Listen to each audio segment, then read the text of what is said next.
নমস্কার বন্ধুরা, welcome back to live আড্ডা ফুটবল।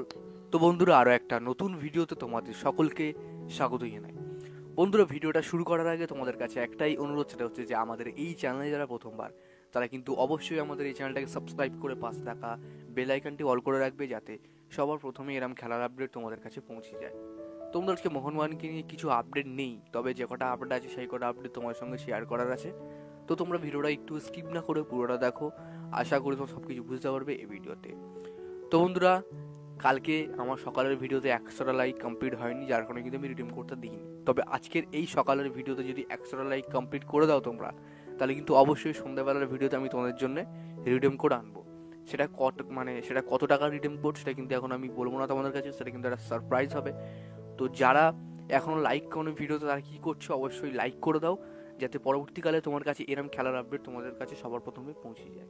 তো তোমরা ভিডিওটা একটু না টেনে পুরোটা দেখো। তো বন্ধুরা, আজকে মোহনবাগানকে নিয়ে বেশি কিছু আপডেট নেই, তবে যে আপডেটগুলো আছে সেগুলো আজকে তোমার সঙ্গে শেয়ার করার আছে। তো বন্ধুরা, সবার প্রথমে যে আপডেটটা নিয়ে কথা বলি, মোহনবাগান নাকি উইন্টার ট্রান্সফার উইন্ডোতে নতুন ব্যাকআপ স্ট্রাইকার আনতে পারে মোহনবাগানে। তো এই যে খবরটা বেরিয়ে আসছে, সেটা কিন্তু একটা আর্টিকেলের মাধ্যমে বেরিয়ে আসছে, যেটা কিন্তু তোমরা ক্রোমে সার্চ করলে পেয়ে যাবে। video.sports.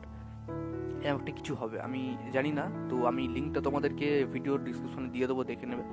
তো ওই আর্টিকেল থেকে বেরিয়ে আসছে যে মোহনবাগান নাকি উইন্টার ট্রান্সফার উইন্ডোতে নতুন একটা স্ট্রাইকারকে সই করাতে পারে, এমনটা কিন্তু খবর বেরিয়ে আসছে। তো বর্তমানে যে খবরটা বেরিয়ে আসছে আমার কাছে, সেটা দেখো, মোহনবাগানে বর্তমানে কিন্তু জেমি ম্যাকলারেন এবং জেসন কামিংসের মতন বড় বড় বিদেশি স্ট্রাইকার আছে।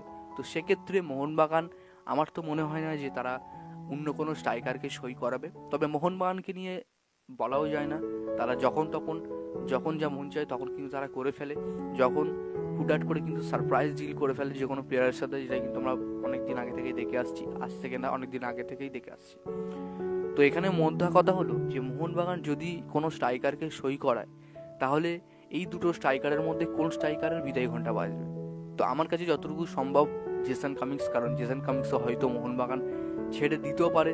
দেখো, আমি যে বললাম যে ছেড়ে দিতে পারে, এবার অনেকে বলবে যে আমি ভুল খবর বলছি, হ্যাঁ, যে মিথ্যে কথা বলছি। তো দেখো, এই যে জেমি ম্যাকলারেন আসার কথা কিন্তু সবার প্রথম আমি বলেছিলাম, যে কোনো প্লেয়ার আসার কথা আমি কিন্তু আগেই বলি, এবং সবাই ভাবে যে আমি ফেক নিউজ দিই, আর যেটা যখন হয়ে যায় তখন আর কিছু বলার নেই। তো সবার প্রথমে আমি তোমাদেরকে আপডেটগুলো দিই। তো যাই হোক, কিছু বলার নেই আর। দেখো, মোহনবাগান যদি নতুন স্ট্রাইকার সই করে, তাহলে কিন্তু অবশ্যই জেসন কামিংসকে ছেড়ে দেবে, এমনটা কিন্তু খবর পাওয়া যাচ্ছে। তবে জেসন কামিংসকে খুব সহজে ছাড়বে না, তার পারফরমেন্স আর 2-1টা ম্যাচ দেখবে, দেখার পরে তারপরে ডিসিশন নেওয়া হবে। তো দেখা যাক মোহনবাগান ম্যানেজমেন্ট তারা কি করে, নতুন স্ট্রাইকার আনে নাকি আনে না, বা তোমাদের ডিসিশনটা কেমন, আনলে ভালো হয় নাকি ভালো হয় না, অবশ্যই কিন্তু কমেন্ট বক্সে কমেন্ট করে জানাবে। তো যাই হোক, আশা করি তোমাদের বোঝাতে পারলাম। তো আজকের জন্য ভিডিওটা এতটাই ছিল। যদি তোমাদের ভিডিওটা একটুও ভালো লেগে থাকে, তো লাইক করে দিও, আর আমাদের এই চ্যানেলের প্রথমবারের জন্য হয়ে যায় চ্যানেলটাকে সাবস্ক্রাইব করে পাশে থাকা বেল আইকনটি অল করে রাখো।